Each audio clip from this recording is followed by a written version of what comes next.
tablespoon. Half teaspoon, sorry.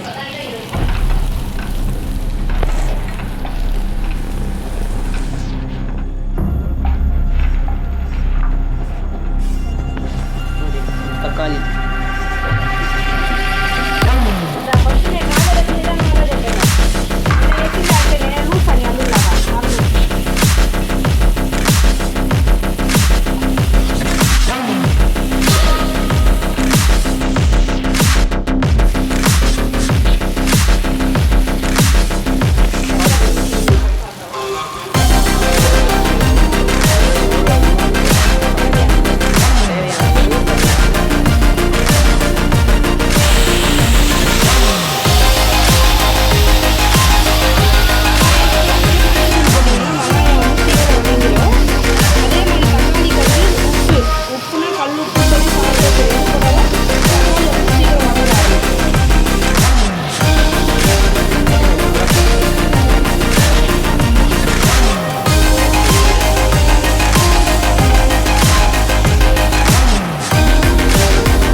Guys, இதுதான் நம்ம எங்கள் வீட்டு 6.5 பொட்டி.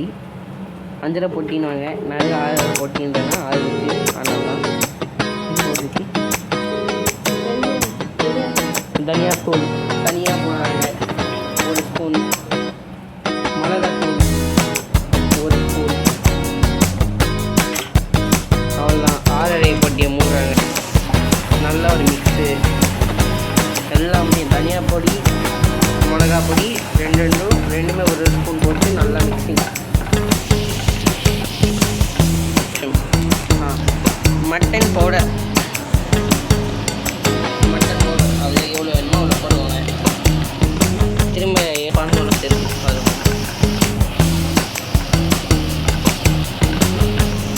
அப்புறமா கொஞ்சோண்டு ஆயில், எந்த ஆயில் வேணால் யூஸ் பண்ணிக்கலாம். க்ரூட் ஆயில் யூஸ் பண்ணி க்ரூட் ஏதாவது ஆயில் யூஸ் பண்ண க்ரூட் ஆயில் யூஸ் பண்ண ப்ரோ வீடியோ இருந்துச்சு ப்ரோன்னு வாங்க.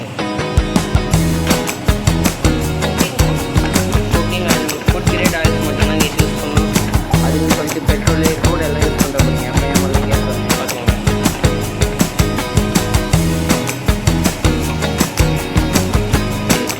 கட் பண்ணி வச்ச மஷ்ரூம் கைஸ்.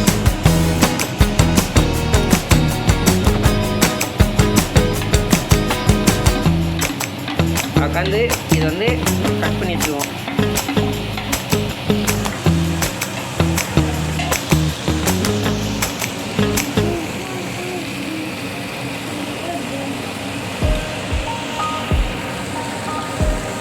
இதில் ட்ரைபோட ஊற்றிக்கலாம்.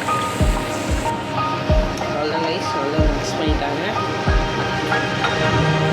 ரெடி ஆயிடுச்சு. அப்புறம் 1 டம்ளர் அளவுக்கு தண்ணி, அரை டம்ளர் தண்ணி கைஸ். ஏன்னா மஷ்ரூமே தண்ணி விடணும் இப்போ தான் சொன்னாங்க. இதுக்கு நான் மஷ்ரூம் சமைச்சதில்லை, அதனால் தெரியல. ஸோ இந்த ரெசிபியை மறக்காமல் டேஸ்ட் பண்ணி பார்த்துட்டு எப்படி இருக்குன்னு கமெண்ட்டில் சொல்லிட்டு போயிடுங்க. இன்னும் அந்த மட்டன் மசாலா ரைஸ் டேஸ்ட்டை பார்த்துட்டு ஊற்றுங்க. டேஸ்ட்டை பார்க்காம போட்டிங்கன்னா அவ்வளோதான், சொல்ல முடியாது. நல்லா இருக்கும். அப்புறமா ரொம்ப போட்டு தேவையான அளவு திரும்ப மட்டன் மசாலா போட்டு நல்லா ஒரு மிக்சிங் வச்சுருங்க. திரும்ப 1 table spoon chilli powder 6.5 பொட்டியிலேருந்து.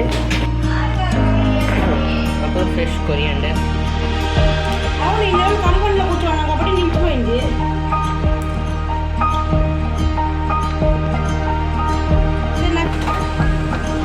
கொரியாண்டரை cut பண்ணிக்கோங்க. Coriander cutting.